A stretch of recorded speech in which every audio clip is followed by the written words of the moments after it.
नाज़रीन, आवाज़ टीवी पारां इल्म पिरायो सिंध संवारियो जे सिरे हेठि सक़ाफ़ती ॾियारे मल्हाइण जे हवाले सां ठटे में भी सक़ाफ़ती प्रोग्राम मुनक़िद कयो वियो। उन हवाले सां ॾिसूं था ही रिपोर्ट।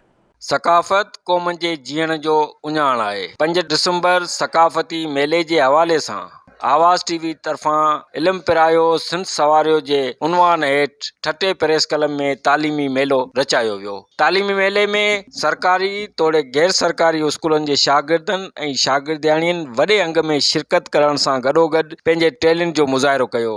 ॿारनि टेबलो ऐं तक़रीरूं करे वॾी खूब दाद हासिल कई। जॾहिं त मेले में मुख़्तलिफ़ स्टॉल लगाया विया, जंहिंमें ॿारनि पारां ठाहियल तख़लीक़ी मवाद पिणु माण्हुनि जी नज़र जो मर्कज़ रहियो। इन मेले में शरीक ॿारनि तोड़े उस्तादनि वॾे अंग में शरीक थिया। सिंध स्कूल आहिनि जेके बंदि स्कूल आहिनि उन्हनि खे उजागर कनि त जीअं असांजो जेको तइलीम जेको सिलसिलो आहे उहो जारी रही सघे। उहे जेके बोतारनि जा जेके उहे गुदाम लॻा पिया आहिनि उन्हनि खे उजागर कनि त जीअं असांजे स्कूल जी जेका पढ़ाई आहे या असांजे ॿारनि जी जेका पढ़ाई डिस्टर्ब थिए पई या जेका असांजे किथे अड़ुंधरी थिए स्कूलनि में उहा ख़तमु थींदी। हमेशह पंहिंजूं सक़ाफ़तनि खे ज़िंदा रखंदियूं आहिनि। इहो ज़िंदा क़ौमुनि जो इहो उञाण आहे। अॼु जेको ही मेलो मचायो वियो आहे आवाज़ टीवी तरफ़ां, उहो असांजे ठटे जे ॿारनि जे लाइ हिकिड़ो बहितरीनु मौक़ो आहे। अहिड़े घुटियल माहौल में असांजा जेके ॿार आहिनि उन्हनि जो टैलेंट जेको आहे निकिरी निर्वार थियो आहे ऐं हीअ जेको असांजे लाइ ईद आहे। सक़ाफ़ती ॾियारे ते अहिड़ो प्रोग्राम करणु तमामु बहितर आहे। असीं तमामु ॿारनि में जेका दिलचस्पी पैदा थिए थी, ॿारनि खे अॻियां वधण जी दिलचस्पी पैदा थिए थी, उन लाइ हीअ प्रोग्राम अहिड़ा प्रोग्राम तमामु ज़रूरी आहिनि।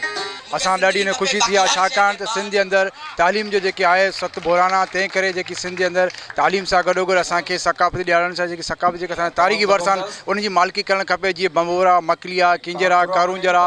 हिकिड़ी नवाण असां ॾिठीसीं आवाज़ टीवी जेको तालीमी मेलो रचायो आहे ऐं असां पाण हैरान थी वियासीं। असांजे नंगर छटे जा ॿारड़ा केतिरो बहितरीनु अंदाज़ सां टेबलोज़, तक़रीरूं ऐं मॉडल्स वग़ैरह ठाहिनि पिया ऐं उहो तालीमी मेलो जेको असांखे ॾेखारियो आहे। असां आवाज़ टीवी जा तहे दिलि सां शुक्रगुज़ार आहियूं। अॼु हिते अची मूंखे ॾाढी ख़ुशी थी जो मुख़्तलिफ़ स्कूलनि जा ॿारनि पंहिंजो टैलेंट पेश कयो ऐं इहो उञाण आहे, इहो सबूत आहे असांजी नई नस्ल जो जेके अॻिते अची असांजो जाइ वालरींदा। असांजी सिंध सुवारी में टैलेंट जी का बि कमी न आहे ऐं आउं इहो सम्झां थो त इहो पैगाम सिंध वासियुनि लाइ त एकता ॾियारो तइलीम जे हवाले सां ई ॾियारो मल्हायो वञे।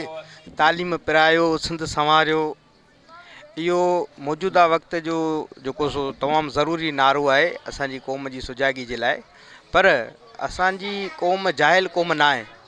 असांजी क़ौम दुनिया जी उहा बाशऊर क़ौम आहे जे अॼु खां 5000 साल पहिरीं इंसानी समाज जो बुनियादु रखियो ऐं तरक़ीअ जो उञाण दुनिया खे ॾिनो।